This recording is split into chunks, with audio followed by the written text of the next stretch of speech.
Hello, hello, and welcome to the first in a while full moon reading.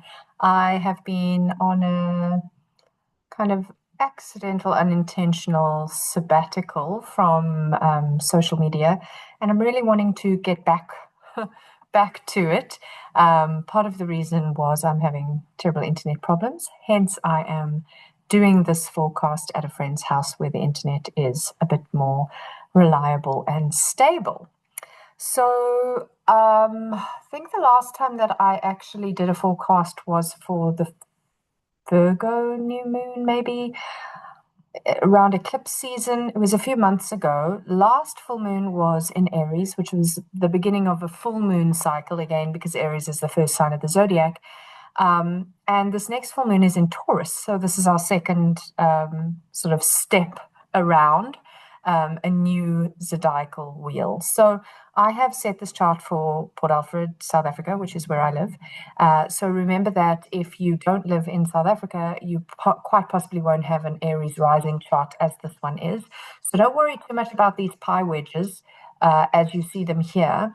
Really look more as where it falls in your own chart. So I have just opened this chart for the first time. I haven't had a good peruse of it, so we're going to look at it together.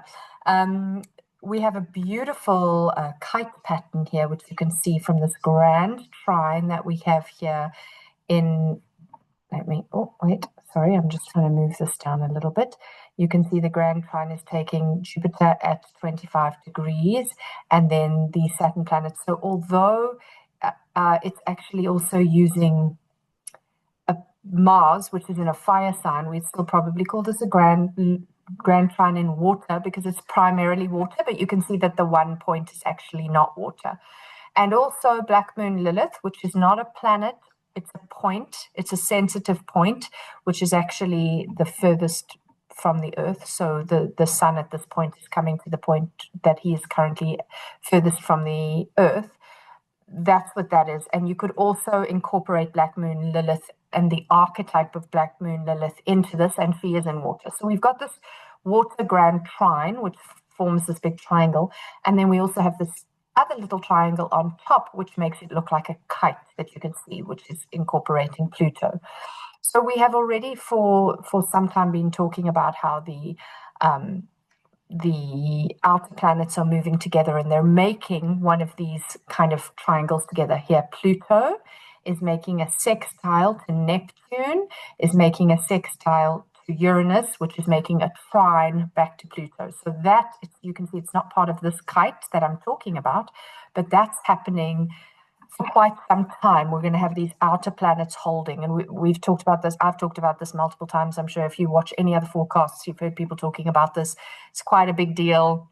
And currently, at the point of this particular full moon, we already have Pluto fixed in Aquarius now. He's not going to be moving back into Capricorn again in our lifetimes. However, we have got currently Neptune has just moved back into the last degrees of Pisces. This is his last swan song in Pisces, which is where he spent 14 years. So it's been a long time that he's been there. He moved into Aries. Now he's dipped back into Pisces for the last time and will move again in February. So this is, as I say, a swan song. Anything that there's left that you want to deal with around this imaginal realm, around this kind of like shifting of dimensions. This is a really big one. And for those who are in spiritual circles or in energy, listening to energy podcasts, anything like that, you will hear talk about the dimensions shifting and us having a choice which timeline to take, which dimension to step into. A lot of the time that choice is kind of more in our energies and maybe what our souls called in. You can't necessarily just say, oh, I'm switching timelines. But also sometimes you can. Anyway, the point of fact is here that this kind of liminal space that is Pisces and Neptune, which has no boundaries, is that space of dimensional shifts. It's almost as if like once we hit that Aries proper, because remember it was an Aries, but it was like a dress rehearsal. Now it's moved back and then it's going to step back into Aries. And then at that point, it's like, okay, you've picked, because Aries is going to go and do something. Aries isn't waiting around, feeling it out like Pisces is. Aries must do, must get somewhere. So at this point of this Taurus new moon, Neptune is back in Pisces. And you can see that Uranus is at 0 degrees and 6 minutes of Gemini. So just not long after this, he's going to do his last swan song step back into Taurus. So this too is going to be that, like, even though Pluto isn't moving back, it's those other two outer planets' last chance to draw from the feminine elements of earth and water before we get very, very speedy. And we will already have felt that for much of this year, or for the latter part of this year. I mean, is it just me, or are you also going, how did we get to the end of the year? What just happened? It's like you blinked and bam, we're there. That kind of speedy trajectory, like accidentally getting sucked into a wormhole and coming out in another dimension, that's going to get more intense. So we're almost getting this chance to go back and go, whew, okay, how have I nourished myself? How have I fertilized my soil? How have I prepared myself for the cray-cray that is going to be moving forward? So that's been going on for us for a while, but this particular full moon, which is also a super moon, so the moon is really close to the earth, is giving us that sort of beginning. Gemini, Uranus is still in Gemini, but it's kind of like, okay, wait, I need to slow down. I need to get grounded. I need to anchor myself in what is true for me. So the full moon itself is at 13 degrees of Taurus, and Taurus is also an earth sign. Taurus is saying slow and steady wins the race. Get anchored in who you are. Root your feet, literally get your naked feet in the earth, or find what anchors me, or make sure to move my body a little more slowly, eat healthily, whatever it is to kind of, this five senses are a big space to work with Taurus, right? So what smells good, what tastes good, what feels good. These are the things I need to anchor into, not in excess, perhaps, because that can also be a challenge of Taurus, the excess, or getting stuck in the mud, or getting lazy, or like not being able to make any forward momentum. But I think if you have been a little bit on the hamster wheel and you suddenly feel like being lazy, let yourself, because it is that catch your breath. Remember that you are here in a body. You can't just fly off the handle, fly into the ethers. You need to stay slow and steady to recalibrate. You need to sleep well. You need to eat well. You need to get sunshine, like all of those nature's vitamins, and then maybe some extra vitamins. Okay, so that's going to be really, really important. And anytime we have a full moon, which we should all know by now, but if you're new here, then I'll say it again. The full moon is always when the moon and sun are opposite each other.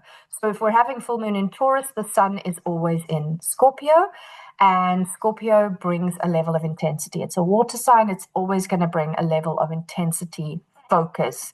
Where are you focused? Where are you driven? What is it that you need to get done? So if you look at your own chart and you look at where Scorpio falls in your own chart, for example, in my chart, I know Scorpio falls in the third house and ruling the fourth house. So now I'm going to go look, well, where is 13 degrees of Scorpio? That's where the sun is. And then where is 13 degrees of Taurus? That's where the moon is. That's where I'm going to be most impacted in my life, if you know your chart, by this lunation, right? So again, the sun and moon are opposite each other. There's a bit of a tug of war here between slow down, stop and smell the roses. And the moon is about our emotional intelligence, and it's about our bodies.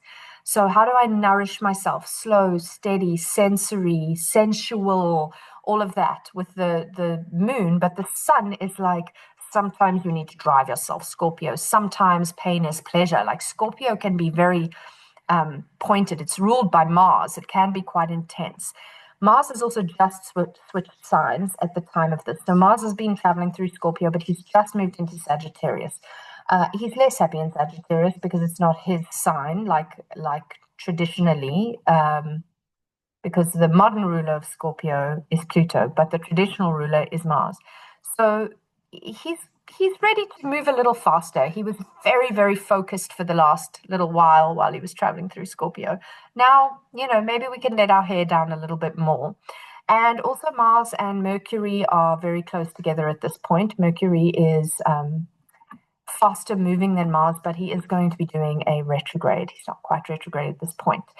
So I haven't actually looked up the dates of that. Let me do that with you while I have you here so I can show you how to do it, assuming you can get onto this app, which I cannot astro at my house anymore because of my internet.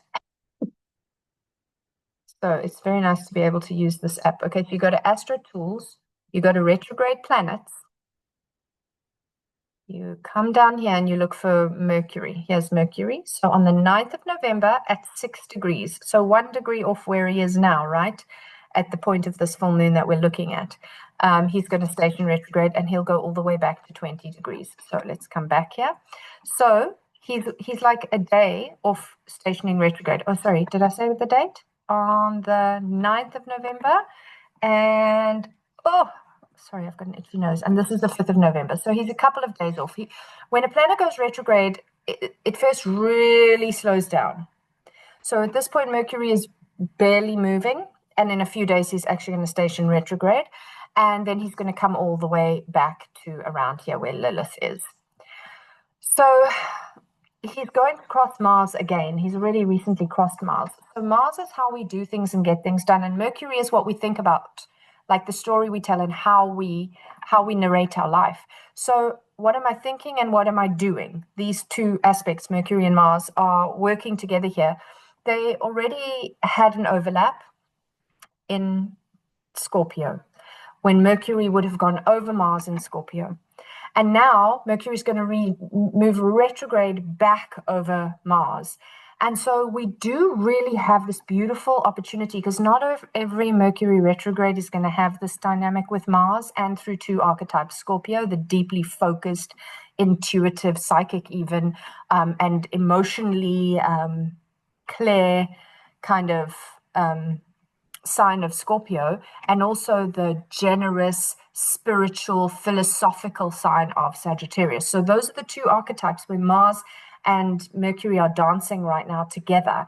And it's not every time that a Mercury retrograde happens that these two have such a dynamic. So Mercury is going to retrograde back over Mars as Mars is moving forward and Mercury is moving backwards. And so really drilling down on, how do I get what I want? How do I take action on things? What do I think about things? And can I see where I'm incongruent? And can I see how to bring a little balance, bring that back together? I would really be looking at that, because our minds are such a challenging part of our psyche. We're so often controlled by the thoughts we think and the stories we tell, even though many of them are not real, or it's all about perspective, really. And then Mars can be quite triggered. It's like, do it, feel it, do it, think it, do it. Can I pause? Can I reflect? Can I respond rather than react? Can I ask myself if this is the only way for the story to be told? If this is the only perspective to be had? Like and again, philosophical Sagittarius, like giving yourself that, it's like a higher education in what I think and what I do about it. Okay. Venus at this particular full moon is at the end, supermoon, is at the end of her visit home to Libra. She loves Libra, and she's going to be eking her way through the deeply intense Scorpio for the next while once she steps out. But for the purpose of this moon, she is the ruler of this moon, because Venus rules Taurus as well as Libra. So she's ruling this moon. So it's really nice that she's still in her other sign when this happens, because she's strong. She really wants you to anchor in what feels good, what tastes good, what looks good. Venus is about love and beauty, also about finances. The Taurus-Scorpio axis has a lot to do with our finances. So take a look at them. Like, where am I being responsible? Where am I being irresponsible? Like, just anchor into some of those things as well, I would say.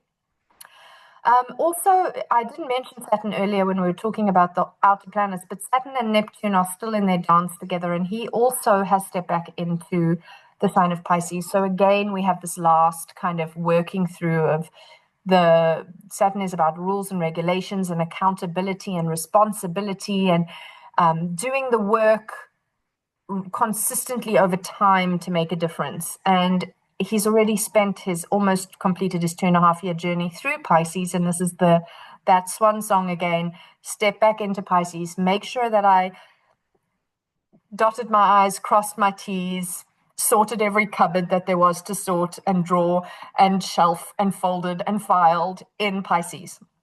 So if you have a lot of Pisces planets, you would have really been feeling that Saturn journey in the last few years. And even if you have other mutable signs, so, excuse me, Pisces is a mutable sign, but so is Gemini, Virgo, and Sag. So if you have any of those, you would have been feeling it. For example, for me, this is a Saturn opposition, the year of my Saturn opposition, because in my chart, Saturn is in Virgo. So that's a very poignant point, a Saturn opposition, a Saturn return, or a Saturn square. So if you have your Saturn in a mutable sign, really worth asking yourself in this last little time of Saturn in Pisces, like, what have I learned about being responsible? What have I learned about putting in the effort? What have I learned about, how to be accountable and, take those consistent steps over time? Have I learned, or have I kept getting knocked down because I'm not doing it? Like, asking those questions. But you don't only have to have had Saturn in a mutable sign. You can have had any planet. So anybody with a lot of Pisces or a lot of mutable will really feel this.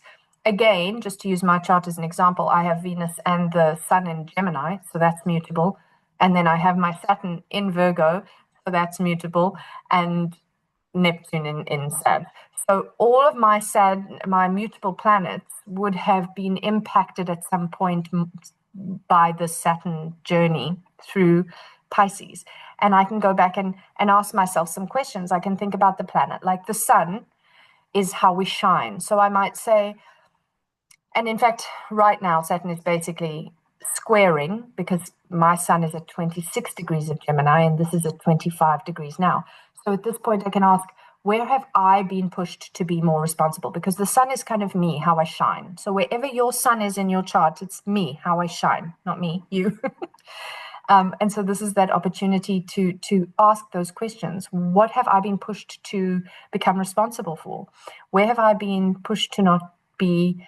Think of the Gemini things, think of the Pisces things. You can write the story here with keywords of the signs. If you know the archetypes of the signs, if you know that it's even water, like, what water is nourishing. Here's a simple way I could ask myself that. Gemini is air. It's also got to do with like seeds, because it's like dandelion seeds. So I might ask myself such a simple question. I love a journal prompt, and I'm using obviously my chart as an example, but I'm hoping that you will look to do this in your chart. But also I do consultations. So if you're wanting a more personal awareness of how to do this, or get me to help you do this for yourself specifically, I can do that as well. Just get in touch. But I might say to myself, so Saturn has been in water. So how have I been asked to water my seeds? Not just fly around aimlessly in the breeze, but water my seeds so that they can root. How has that come about for me? And then I can go into some journaling and answer those questions for myself. Saturn really wants you to work a little. Saturn's not all light and fluffy, like Jupiter is like, let's have fun, let's have a party. Saturn says, no, you've actually got to till the soil. You've got to plant the seeds, you've got to weed, you've got to water, you've got to harvest, you've got to prune, you've got to do all the steps. So yeah, that's always a good one to go back to. And I kind of like Saturn also, as he's changing sign, or as we're coming to the close of a year. And I don't really work so much with January to December as a year myself. I work more with seasons and various other things. But whatever it is for you that helps you, like, where are these sort of seasonal transitions or annual transition or whatever for you to check in? It's a good time to take accountability of the year that's just been, or whatever the season. And Saturn, where it is in the chart and how it speaks to your own chart, so how Saturn in the sky can speak to your own chart can really give you some great journal prompts. Okay. And again, I'm really feeling from this chart as there is a step back for some of the planets into the more nurturing feminine energy and elements, the water and earth. And we've got a lot of fire and air kind of coming, a lot of fire and air. And that's more masculine movement, go, go, go, ungrounded. I really feel like this Taurus full moon, super moon at that, is really giving us an opportunity to go drop in, feel it in your body, ask yourself some questions, notice what's been working, notice what hasn't, and make the right choices for you. Because if you are nourishing yourself, then you are a better person for everybody whose lives you touch. And if you aren't, then, instead of being able to be somebody who helps to co-regulate the nervous systems of the people around you by being regulated, you will be part of the problem. You will help dysregulate people, maybe not intentionally, but that's the crux of it. If you can be regulated in your nervous system, more often than not, you're human, so it won't be all the time, but more often than not, if you can be regulated, that is what it'll take for you to be able to help co-regulate other people. And if you don't get regulated, if you're dysregulated so often and you're swirling and you're overwhelmed and you don't pause when you find yourself that way, if you don't stop to recognize I'm dysregulated and I need to do something about it, if you just carry on in this swirly dysregulated way, that infects other people who are also teetering on the edge of dysregulation. That will make them dysregulated. Again, it's usually not intentional, but I really, really want you to recognize the potency and the power of your nervous system being regulated. If you are regulated, you can help co-regulate others. Think about it as infectious. It's infectious. Whether you are in a good place, that's infectious. When you're in a bad place, that's infectious. So you are infecting the people around you with regulation, centeredness, calm, joy, peace, happiness, whatever it is that you are. Just as if you are not those things, if you are overwhelmed, if you're scattered, if you are anxious, if you are fearful, then you're helping to create more of that in other people as well. And that is probably the hardest thing for each of us to have to do because, well, first of all, I definitely think, certainly for women, but many of us have just been conditioned to put the needs of others ahead of ourselves. And now what I'm basically learning and trying to say is that that's not good. That's actually not good. Not if it's at the expense of your health, your wellness, your regulation, your regulated nervous system. Then in fact, you're not being helpful. You are teaching and modeling dysregulation and not helping anybody. So now we have to really break a pattern of generations, hundreds of years, to come back and go, okay, but I'm not helping my children. I'm not helping my best friend if I say yes to go and do something for her when I'm totally dysregulated, because I will do it in resentment. I will do it in overwhelm. I will do it badly. I will go home more shattered. She will feel like she didn't really get help from me, or she wasn't heard or seen by me because I couldn't hear or see myself. Or my children need something from me and I half kill myself to get that done because their needs are so important, they're more important than mine, and then I trip over the chair and fall because I'm so overwhelmed, and actually they probably would have been okay if I had just said, no, I can't do that today. So this is what I'm asking. This is deviated quite far from this full moon, but it's kind of the energy that's coming through. Maybe this is why I've had a sabbatical. Maybe the way that I'm going to be working is going to be shifting.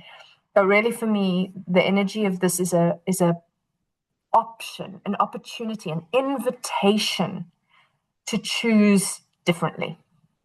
To choose differently. Notice, take that stock. Notice where you're at. Notice what's working. Notice what isn't.